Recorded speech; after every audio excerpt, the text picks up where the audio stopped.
So even though this thing called individual, who am I, and what is my particular role in this world, in this life, is something that seems to be at the core of really that really makes everything sense. That makes sense of everything we do.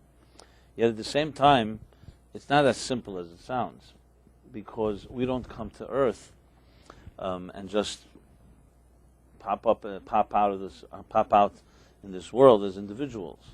We are under the control of, and we are nurtured, or not nurtured, but we are brought to maturity through different people and different forces at work.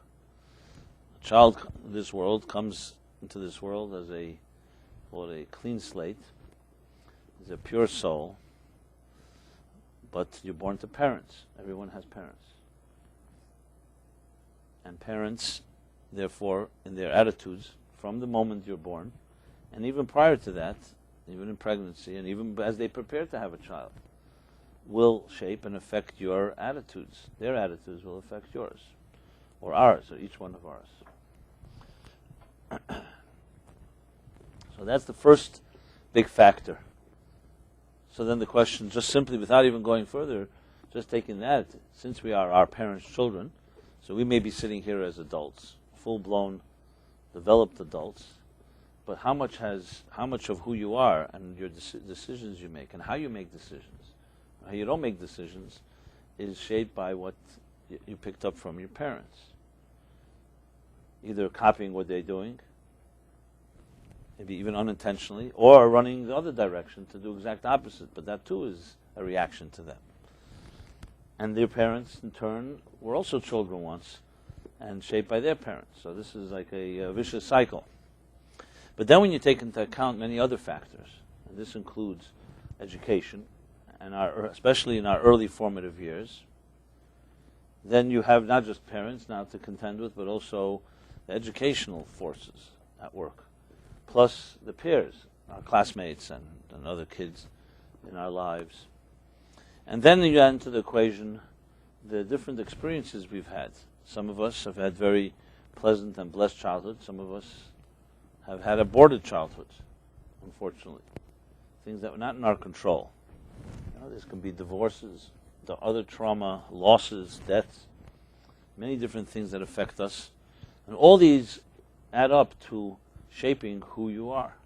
So by the time you begin to ask the question, who am I, as an individual, you are the deck is stacked, so to speak, because there's so many forces and factors at work, it's almost impossible even to know. Because we don't even remember consciously those factors that shaped us in the earliest stages of our lives. Most of our memories begin at age 2, 3, 4, and even then they're just little sporadic moments. Obviously a more serious thing one remembers, but children don't really, we as adults, if we think back on our childhood, you'll have to say, what class was I in? Where was I living? What happened? We associate things not in abstract terms of a chronology, but rather as things relate to a particular events. So it's not even that simple or easy to define or identify the forces that have shaped our identities. So to just say, okay, being an individual is a great thing, but as I said, we don't just start from scratch. We are, by the time we're seeking or we're trying to understand who we are, have been shaped in very profound ways. I'm not even addressing anything that necessarily even negative. If you add to the equation, of course, an unhealthy childhood, an abusive one, then all that I just said becomes highly amplified and has very profound impact. But even without that, think of a child in an average home. Let's say, when I say average, I don't necessarily go by the numbers. Today I think average is not that great. But let's say a home that's relatively healthy. But even then, attitudes of parents have profound impact on children. That's how it is. And as I said, it's not just the parents, it's the education system, it's the environment, community, and I didn't mention country and culture. I mean, it goes on and on and on. Different countries definitely have different cultures. It says, Eretz Megadelis, Rashi says, the commentaries, the Medrash explains that each land has its own particular personalities. And you see that. Obviously, not to stereotype or overgeneralize.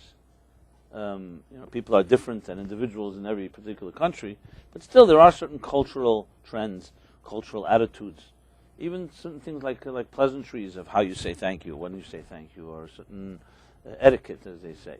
There's for some countries things that are considered to be rude, for other countries considered to be actually very respectful, so on. So there are those forces as well at work.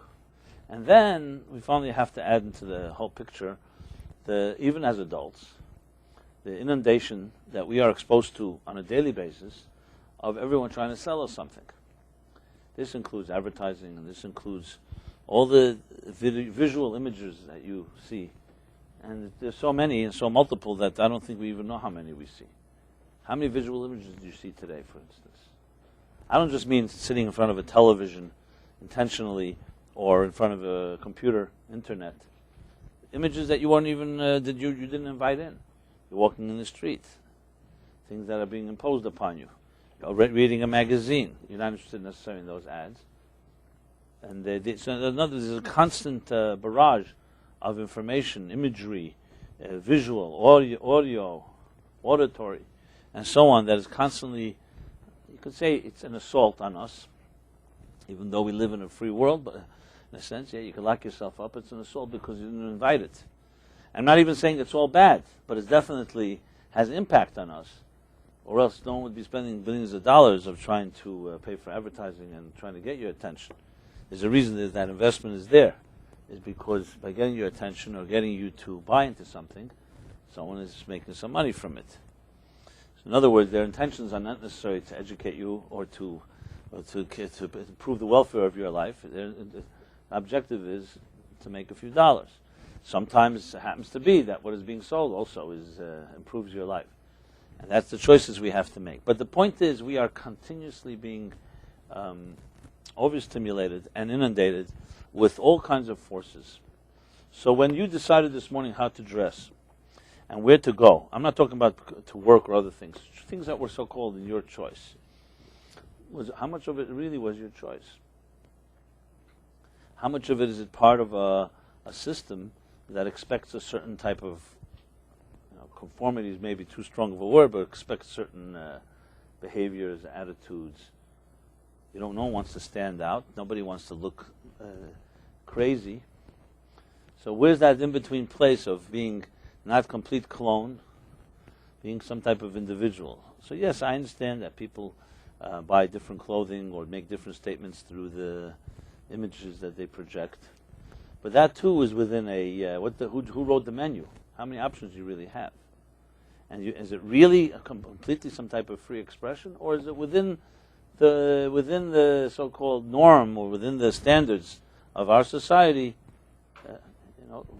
You don't have the option, for example, to walk around like in, let's say, in Arab or Muslim garments. You would stand out in ways you wouldn't like, even though there may have been a culture once upon a time people wore those type of clothing, or in certain places in the world they do. I'm not suggesting anyone wants to express their individuality that way, but I'm just giving an example. What really is called, these standards are completely subjective, based on environments, based on society, and so on and so forth.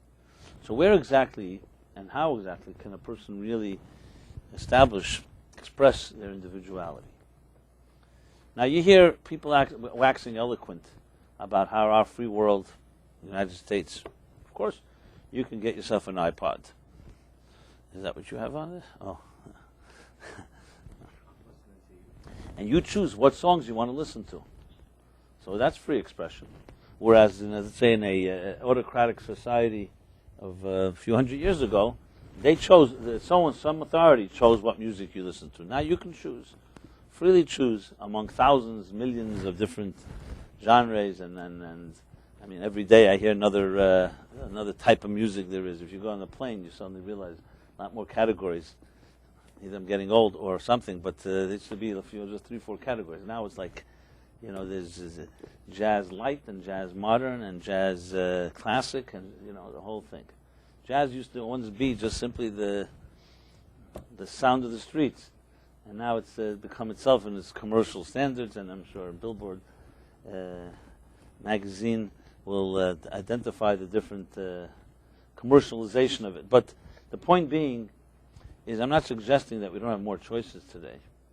And yes, it's true, there's no government official and there's no authority that is telling us what we should read and what we shouldn't read. But that is small. It's just a small. It's barely a consolation. The forces that shape who we are not from outside today; they're from inside. As I said, if you are constantly screwing up your relationships, and then you can identify in therapy that it goes back to how your parents had a terrible relationship, that's not something that is being imposed upon us by some governmental official, but that's your whole psyche has been shaped by people around us. So even though, yes, you could argue you can choose as many of whatever songs you want to listen to, whatever books you want to read or not read, but the wiring of how we make those choices is defined by many, many forces that are not about ourselves. In other words, the bottom line is this: can you really separate yourself from the forces that have shaped you? That's the real question. Because that would really be freedom. Can you, in some way, rise above all those forces? And if the answer is yes, how is that possible? You're a product of those forces. How do you even know how to distinguish? So let's say different people have different reactions to a frustrating situation. One person withdraws, one person becomes aggressive, another gets angry. People have same situation, you don't get your way. How would you react?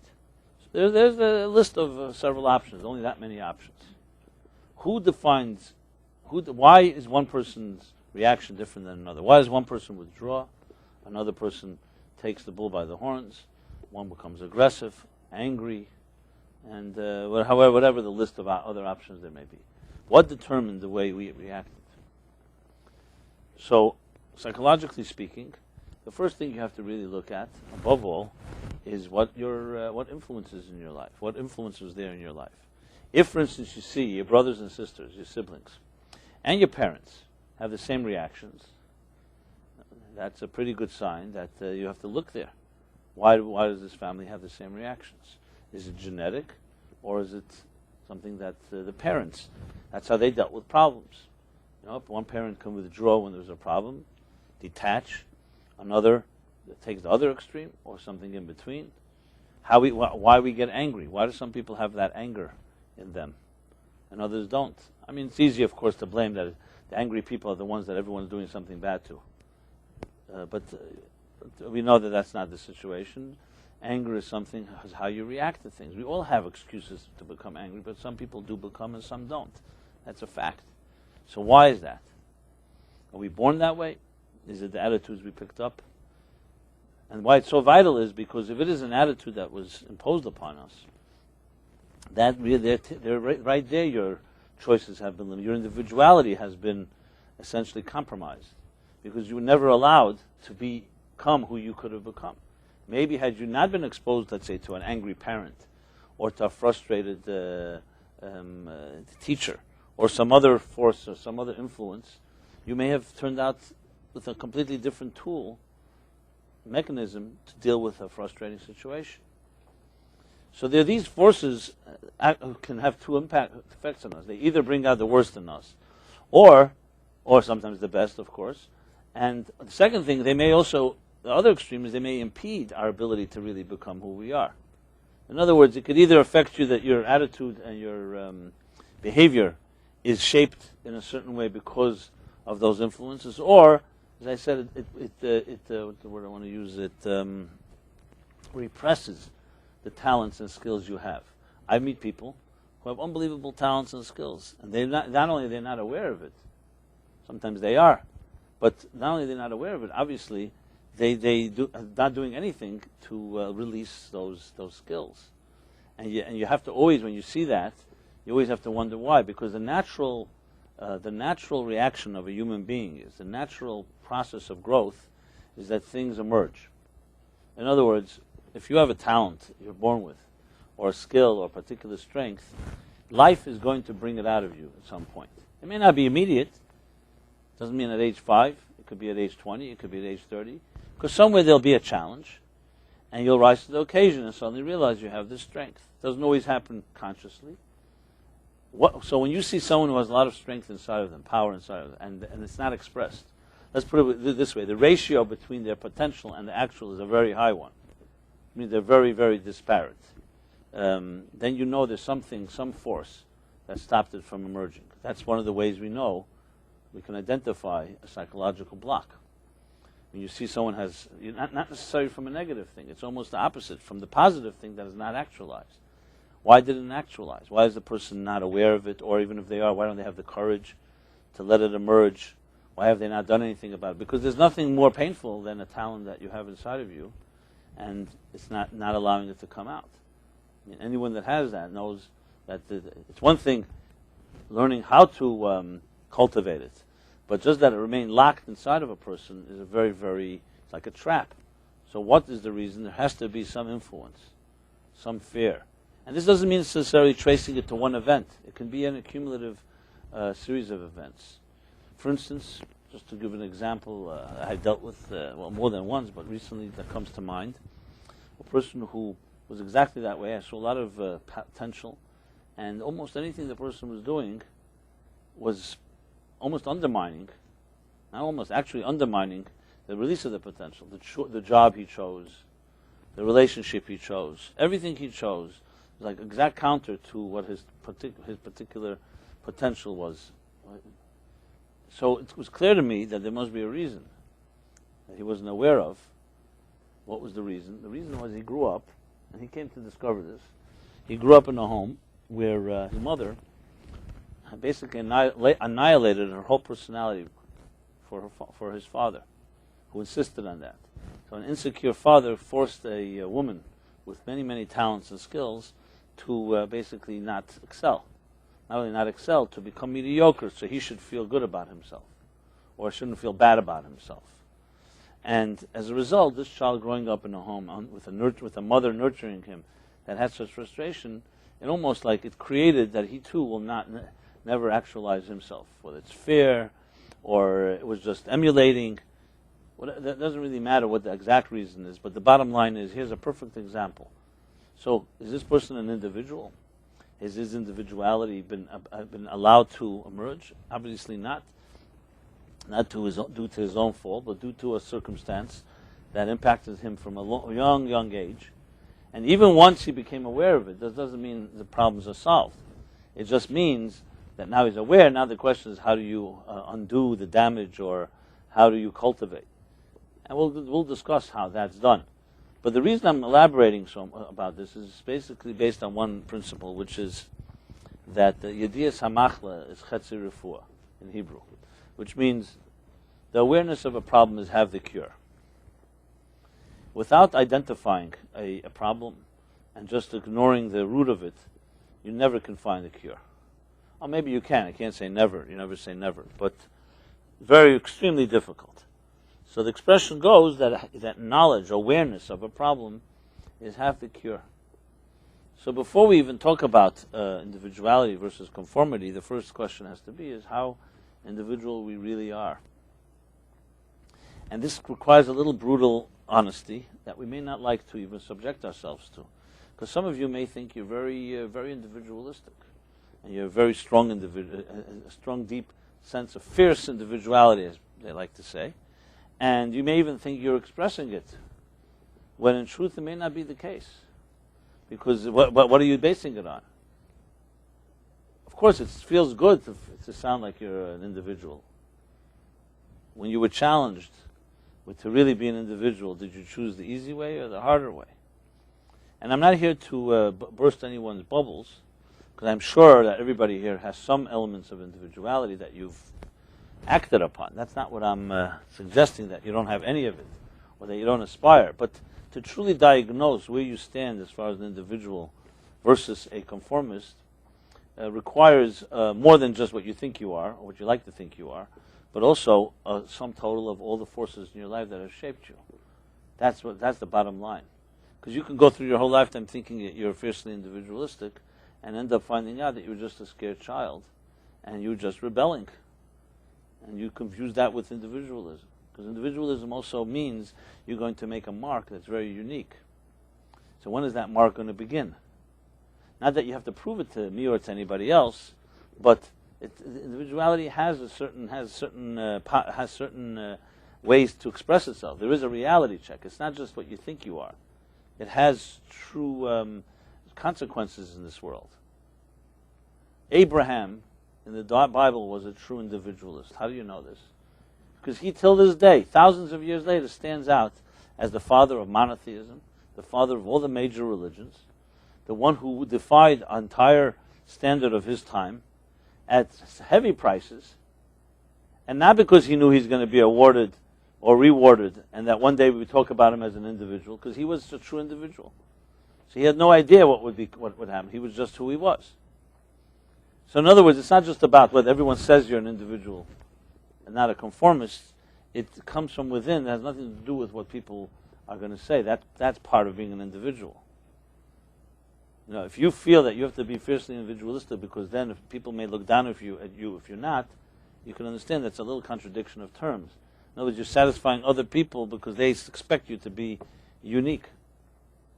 You know, it's like the guy that is forcing is twisting his child's arm and says, "Be free, be free." You know, and the more he twists, he says, "Until you act free, I'm going to keep twisting your arm." You know, in other words, freedom is something that comes from within. It's not just a show. So, with that being said, you could really put it this way: that we have an individualistic spirit and soul within us. The question is how much of it has really emerged and expressed itself in this world. So there's no question that everyone here, everyone on this earth has something of that nature. That is that first axiom of of any spiritual system, and especially the Torah, that each human being was created in the divine image, and by virtue of that has a unique and indispensable mission, indispensable role to play, that no other person that ever lived or ever will live can do but you. That's a given. That still doesn't mean you're an individualistic person. It just means that you have that in your soul. Now the question is, as I said before with the ratio, how much of that has been actualized? 1%? 0? 10%? 100%? That's the real question that a person should ask themselves. And here's where I come to this week's chapter that addresses the whole topic. You have in this chapter, it's called Naseh. The chapter is Naseh, and it discusses, it's actually the longest chapter in the entire Torah, quantitatively speaking. So it discusses, not in the beginning, but as the chapter continues in the middle, it gets into the offerings. I'm just looking which section here. It begins in section 7. We're talking about number 7:1. So you begin the discussion of the different offerings that each of the leaders of the 13 tribes brought to dedicate the temple. It's called the Nisim. Sometimes it's called the 12 Nisim, the 12 leaders. These chapters are actually read not just now, but they read them several times a year. There's a custom to read them every day of the first 12 days of Nisan, before Passover. And they also read on Hanukkah, because Hanukkah talks about the dedication of the temple. So then too this section is read. So this is several times a year where focus is placed on this particular section. Now the Torah is very precise and very concise, actually, and it does not elaborate in many, many areas. There's actually stories that are so fundamental, like the story of the Garden of Eden. As popular as it may be, and as much as we know about it, in the Bible itself, it's just several verses, maybe 5-6 verses, a little more, maybe 12 verses. Other chapters in the Torah that talk about such very fundamental issues don't take up much space. They're written concisely, short, brief. So it's surprising when you see that suddenly, when it comes to this chapter, you talk about the offerings of the tribes, the leaders. The Torah literally is repetitive, because each of the leaders brought the same offerings. And the Torah goes out of its way to repeat it 12 different times. The only difference is the name of the person. So say in the day one, the leader of the tribe of Yehuda brought so and so. And it gives a whole list of Nachshon ben Amminadab, the one who jumped into the water first. So it says exactly what his offering was. And in detail, the number of all the different bowls and the different coins and so on and so forth, the different flour. And then it comes the second day. So you could think, okay, second day, Nisanel ben Sur, the leader of the tribe of Yisachar. So if he brought a different offering, okay, you can explain why you would spell it out. But he brings exactly, literally, verse after verse, repeats it. So the Torah could have easily said that this came to the second leader of the tribe, he brought the same offerings as the first one. And the third did the same, or even more concise, that all the 12 leaders brought these and these offerings, and that's it. You would save a lot of space, and seemingly nothing would be lost. As I said, it's inconsistent with the Torah. It's the same Torah. A sentence before, a sentence later, can say things in one sentence, and you're waiting to see a little more elaboration, and we have to rely on commentaries to read between the lines, etc., etc. So one of the answers given for it is because each of the 12 tribes, each 12 leaders, brought the same offerings but with a different kavanah, which means with a different intention, different feelings, with different spirit. However, as I said, that the Medrash can say that even if the Torah did not spell out each one again and again and again. What it tells us is this, that in the big question about religion in general and faith, this issue of individuality versus conformity is glaringly obvious. Because, as many people would argue, especially in our day and age, that religion, demands and requires conformity. It requires that people follow a certain code of law. That's what religion means. Religion means you are following the authority, whether you consider it the authority of God or the authority of divine inspired laws, but its basis is a certain set of laws, a code, however you want to put it, that not one person, but but all people are subject to. That's the basis of religion. The justification for it is because this moral code is what is critical for us to be able to coexist. The reason for our being, to serve God, to serve a higher calling. If we didn't have this code, we'd all follow our own whims. We'd follow our own subjective interests, which can become self-destructive and definitely destroy each other. So the reason for following this code is in order to create a just and moral and humane society. But it requires certain conformity. So there's a price to pay for this to live up to a higher calling. Now you could apply this, of course, also not just to religion, to any constitution. Constitution of the United States, and this country has its laws. And if you break the laws and you get caught, there are consequences. So that too, you can say, is a certain form of conformity that's demanded of us. If you want to live in a just society, you want to live under the protection of the United States, for instance, there are certain rules that there's a give and take.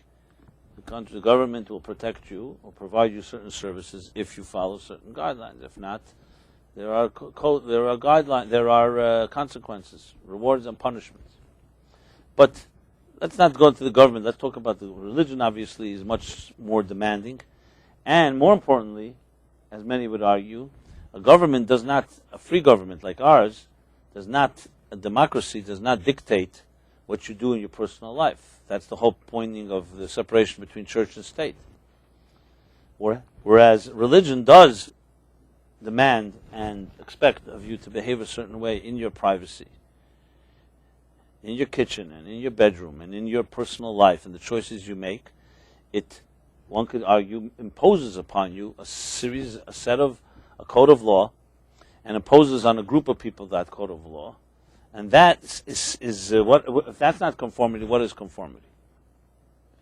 As I said, the justification for it is because you get a return for it that maybe is worth this so-called giving up part of your individuality. What I just described is essentially, I'll call it a stereotype, but it is the common perception of religion by many, many, many, many people, and for good reason. If any of you have ever gone to religious school, religious environment, you know that's one of the things that happens is that these type of expectations and demands, and if you waver or you in any way rebel, there are severe consequences. In some communities, more severe than others, of course, but it's not that simple.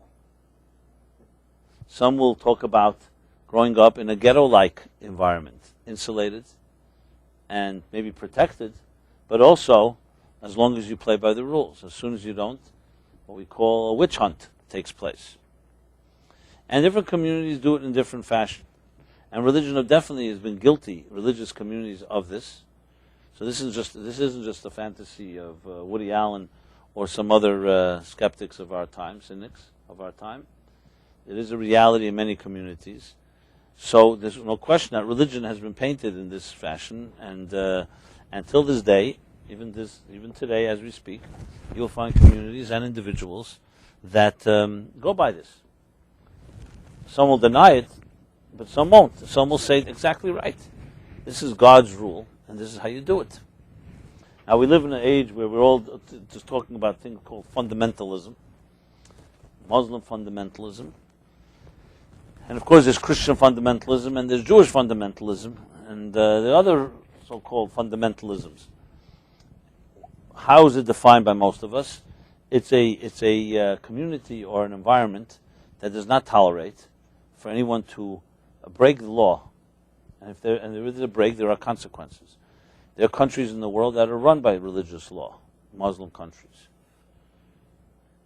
Actually, the whole separation of church and state came as a result of over a millennia of abuse of individuality due to religion, which is why the separation was put in place in the first place.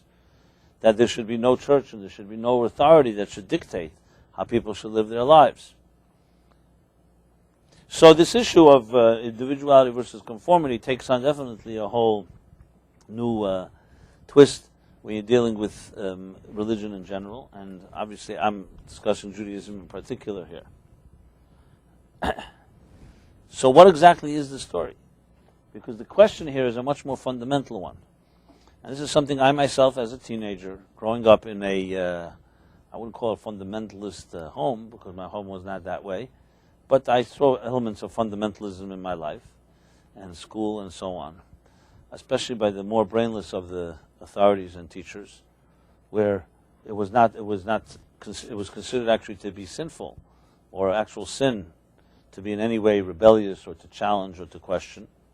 So I was quite aware of this effect, this attitude, and what disturbed. I don't know if I put it quite in those words when I was younger, but what was most disturbing to me was really not so much that people are that way, because you come to learn. Listen, there are insecure people everywhere, and religion does not have a monopoly on insecure people, nor does it have a monopoly even on fundamentalism. Because you go to any community, even secular communities that have no religion, there's also guidelines, and if you break the rule, you can be ostracized. Pariahs and ostracization is not a religious concept. This exists in every community, and there are plenty of books that have been written about it. There's a rules, the unspoken rules, whether it's of the Victorian era or of our times as well. With all our so-called freedoms, there are rules. There are unspoken rules in every group.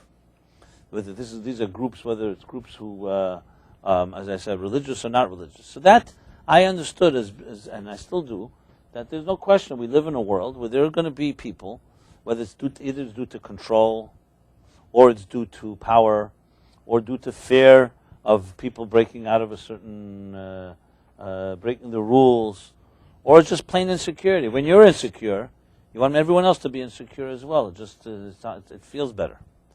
So to really have a true individual is not exactly makes insecure people very, very good. It doesn't make them feel good.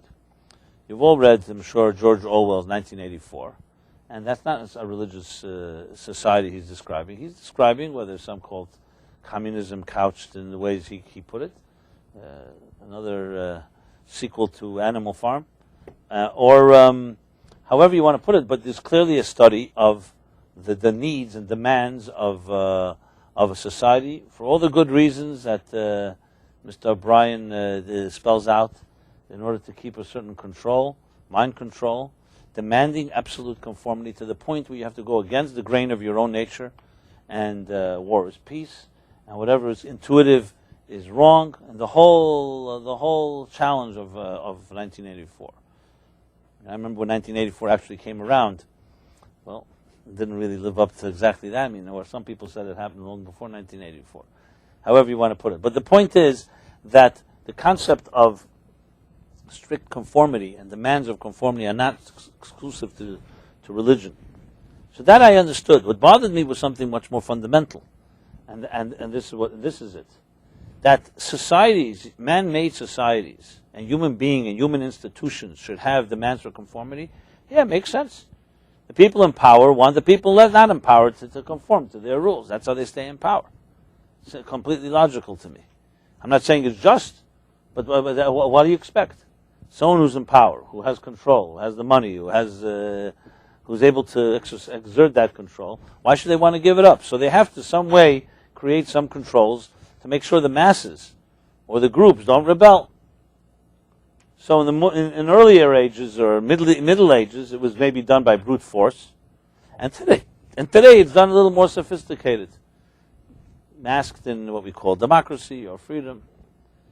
You know, some people say it's a few individuals with money that control everything.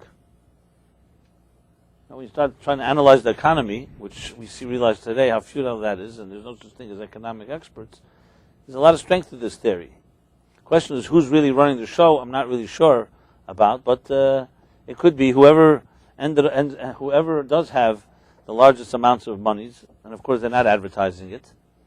Some will argue there's deep conspiracies.